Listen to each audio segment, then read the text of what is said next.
I want to talk primarily around the relationship between the civil rights movement and Lyndon Johnson, and how I think that really informed both the Great Society, but also the legacy of both the civil rights movement and the Johnson administration in really important ways. Before I get into that, can everybody hear me? Is the sound decent? And can you see my screen? It should be a picture of the March on Washington. Will, you sound great. We see the screen and we have the little box of you as well. We have you almost talking to the marchers there. Okay. Okay, I'll pretend I'm Dr. King. So when we think about Johnson becoming president, I think it's important to remember sort of how civil rights leaders viewed his administration initially.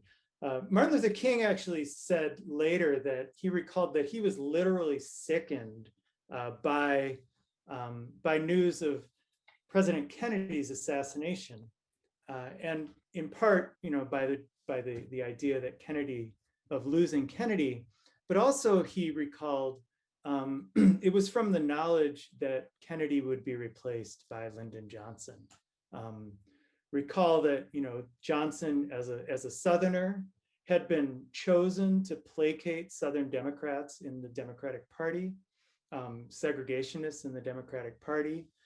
He was notorious in his time in Senate for blocking civil rights legislation, and he famously supported Eisenhower's civil rights law in 1957. Many believed on the premise that it was really a worthless law, that it really was sort of a token, that it would placate Northern liberals in the Democratic Party, but it really wouldn't have any meaningful effect. King at Kennedy's funeral spoke to the press, and he tried to sort of put an optimistic gloss on it. He said, I'm sure he plans, referring to Johnson, I'm sure he plans to take the same position as President Kennedy, and saying that the death of the president, as he said, does not at all mean a setback. Sorry, let's see. Okay.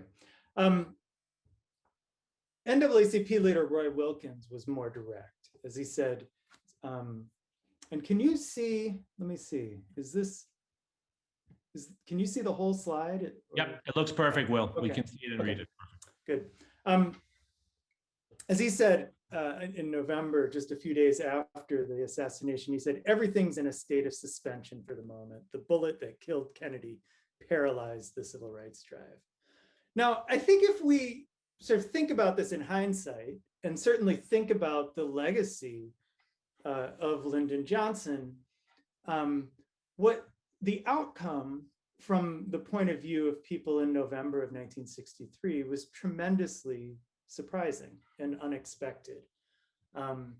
In fact, as we know, Johnson proved perhaps the most important supporter of civil rights to occupy the White House. He presided over the passage of and signed perhaps the three most important civil rights laws in US history, and became, I think in the view of all of the major civil rights leaders, an important ally and an unprecedented ally in the White House, one who civil rights leaders who had never sort of trusted an occupant of the White House would really go out of their way to support. I think, two really important indications of this was the almost overwhelming endorsement of Johnson's re-election in 1964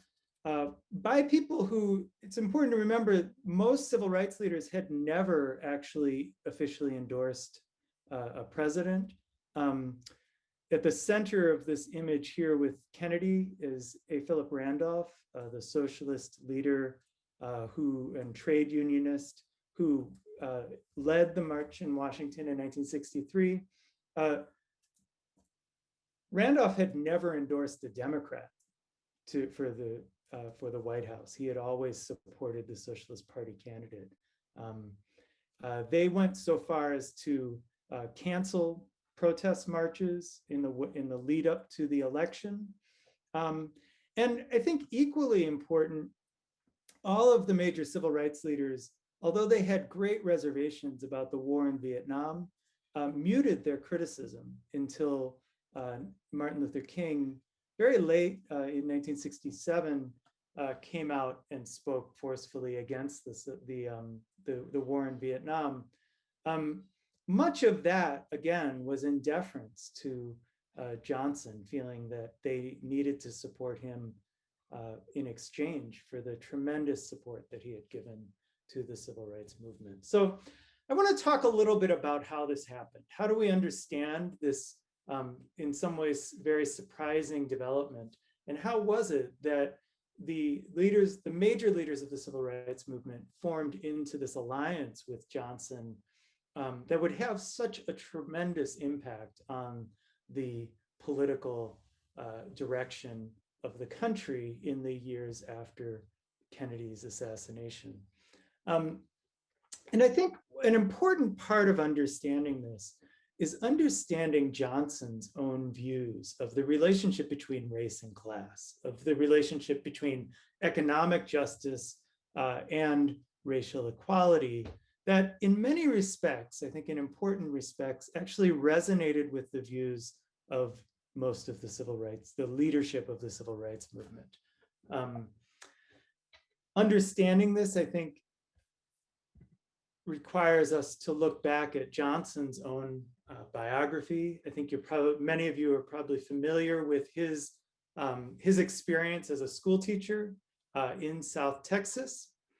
And as he recalled later, one of the important things that he learned teaching mostly Mexican-American Chicano students in Texas was the sort of interaction between their experiences as a racially oppressed and segregated minority and their experiences as working class and poor kids in Texas.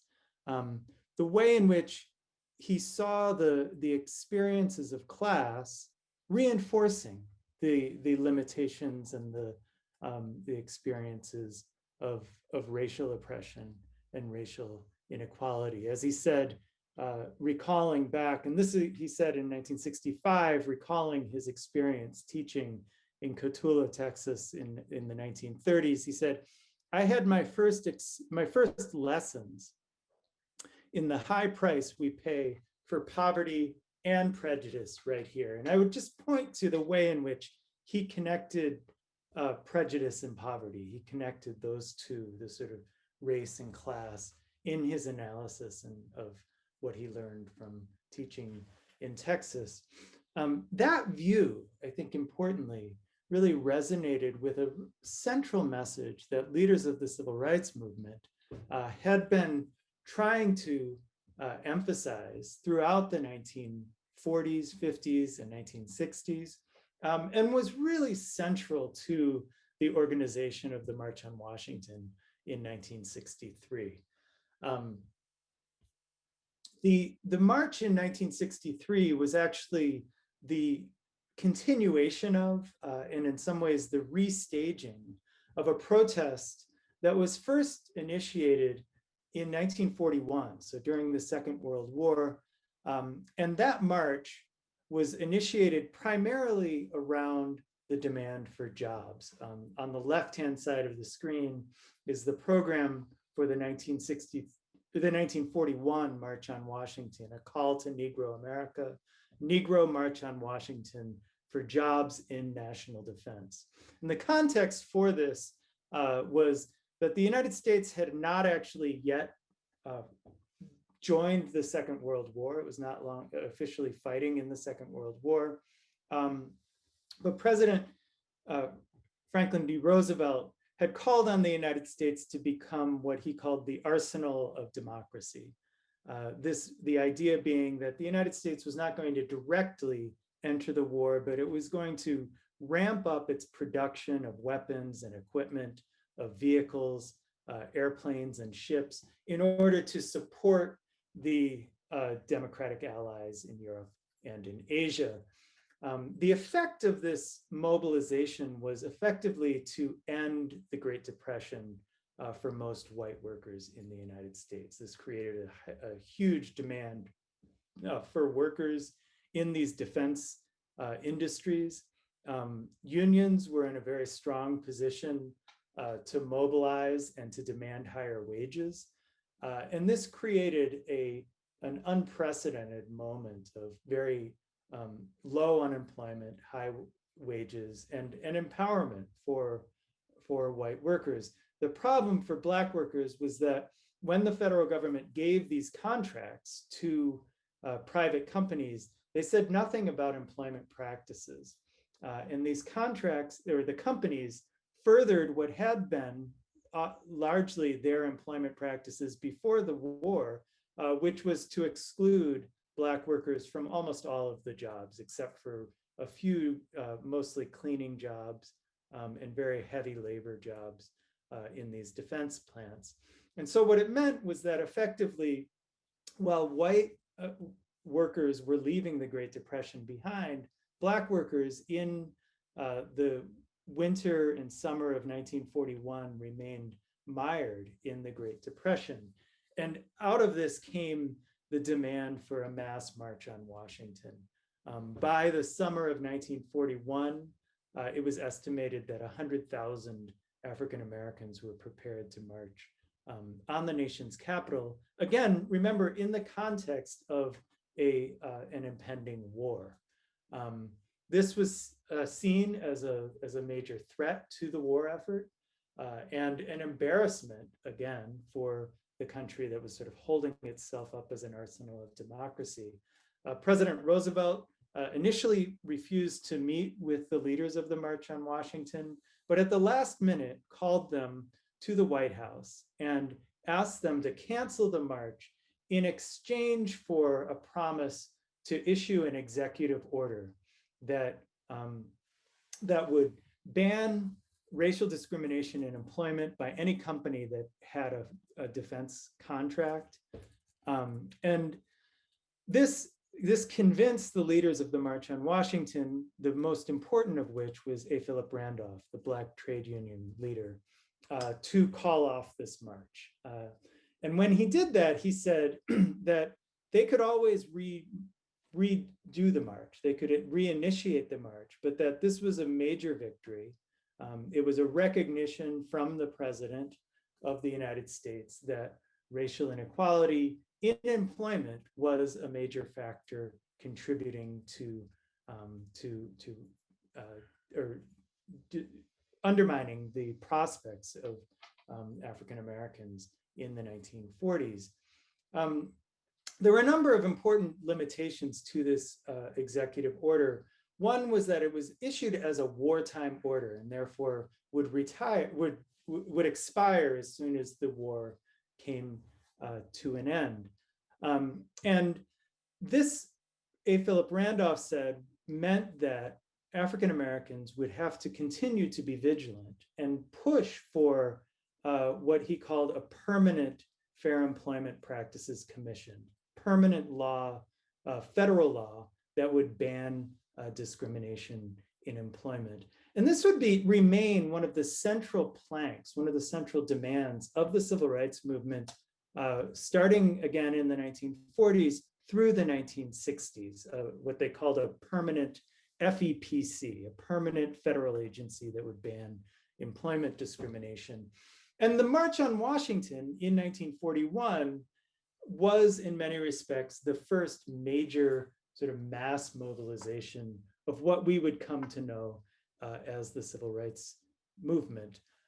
If you look on the right-hand side of your screen, this is the list of demands that you've seen if you looked at the program that we distributed earlier. These are the 10 official demands of the 1963 March on Washington. And if you see, the last one is a Federal Fair Employment Practices Act, barring discrimination by federal, state, and municipal governments and by employers, contractors, employment agencies, and trade unions. So this goes back to that 1941 march. This is a demand that comes out of the 1941 march. And as I said, would remain a central demand of the civil rights movement for the next 20 years. There were states and cities that would pass what were again known as FEPC laws.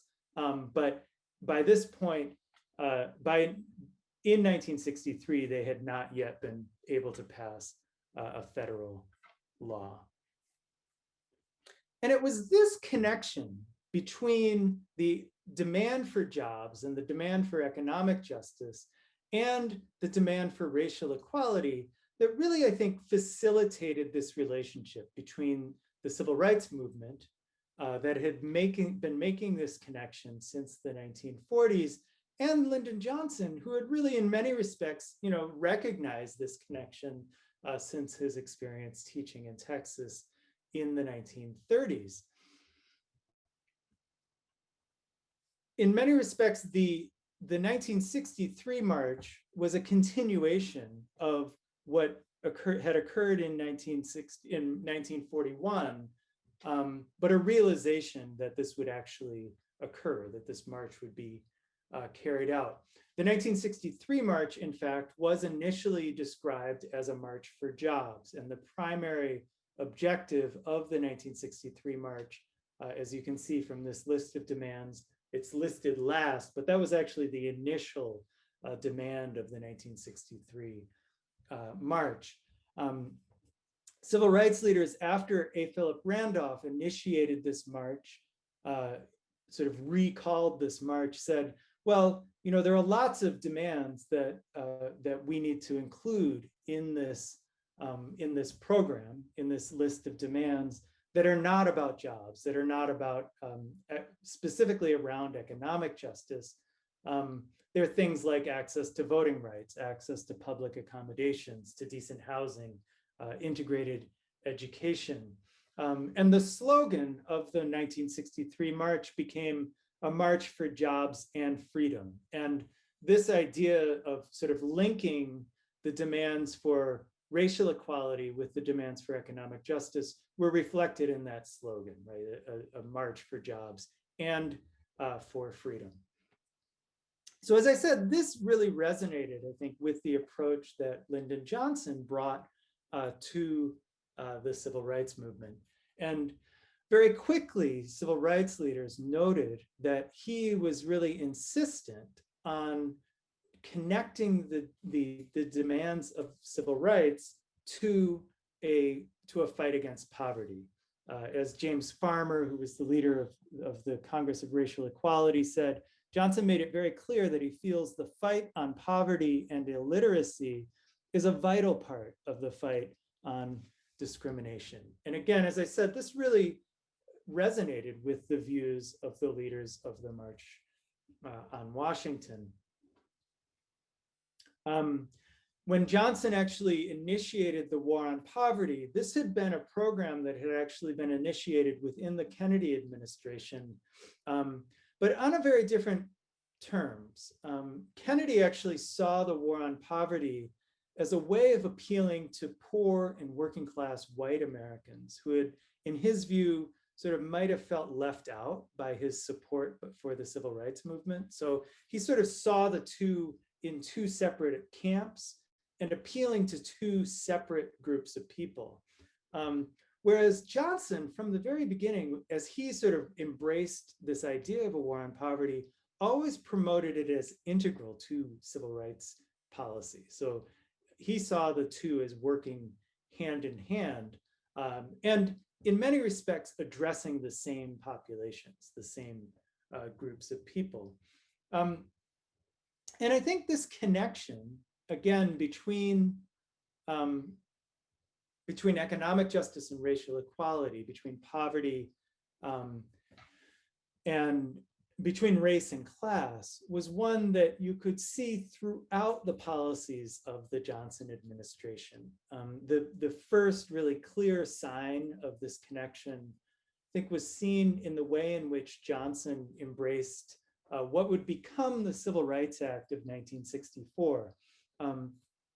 The Civil Rights Act had been introduced to Congress by President Kennedy in the summer of 1963, so a few months before the March on Washington. And Kennedy spoke very strongly in favor of the Civil Rights Act, but he focused the Civil Rights Act exclusively on voting rights and racial discrimination, segregation in the South. He did this very tactically. He felt that he could get sort of a coalition of mostly Northern Democrats and Republicans who would support a law that effectively ended disfranchisement of African Americans and segregation of African Americans in the South. But if he tried to embrace some of the demands that were coming from the civil rights movement, most importantly, open housing laws and fair employment laws, these would actually impact northern cities more than southern places.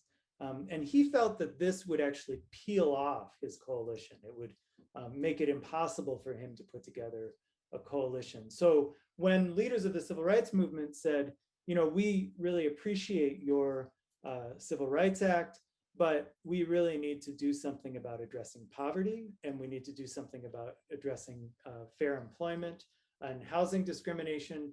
Kennedy insisted that this would be impossible and that it could never be, that these provisions would never be passed in Congress. Johnson took a very different position, and in some ways, it was a result of the success of the March on Washington, which had put together a really massive coalition around this connection. And again, around this demand of including a fair employment law in the Civil Rights Act. Johnson championed this idea, and he saw it, as many civil rights leaders saw it, as a really important addition, a really critical addition to the Civil Rights Act. And the law that would ultimately get passed as the Civil Rights Act of 1964 included what became Title VII, which is the law that banned employment discrimination based on race and on gender, which is another story that we can get into another time, but was added at the last minute to that law. The Title VII of the Civil Rights Act created the Equal Employment Opportunities Commission, which is effectively the permanent FEPC that A. Philip Randolph and the March on Washington demanded back in 1941. So in many respects, this was a realization of this 20-year struggle for federal legislation banning employment discrimination. But that connection that you can see in the Civil Rights Act was also evident throughout Johnson's policy developments. The war on poverty, for example, addressing funding for health and education, for medical care, also embraced this idea that essentially that racial equality could not be achieved without economic justice. And many of the major legislative developments of the 1960s and 1970s, I think, reflected this message. This was seen in a major effort to extend and to increase the minimum wage and to extend it to all workers.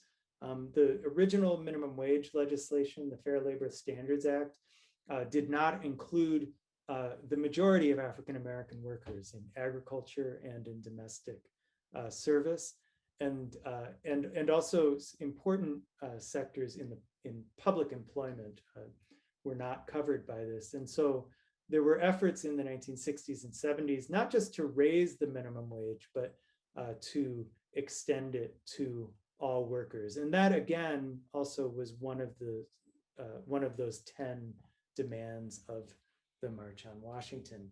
Now, I think if we look back on this in hindsight, there's been a lot of debate over what the legacies of the war on poverty were, how successful the Great Society was. And I think it's important to look at it through the lens of the ways in which the Great Society programs reflected some of the arguments of civil rights leaders, that connecting government programs aimed at addressing poverty were really critical to the struggle for racial equality.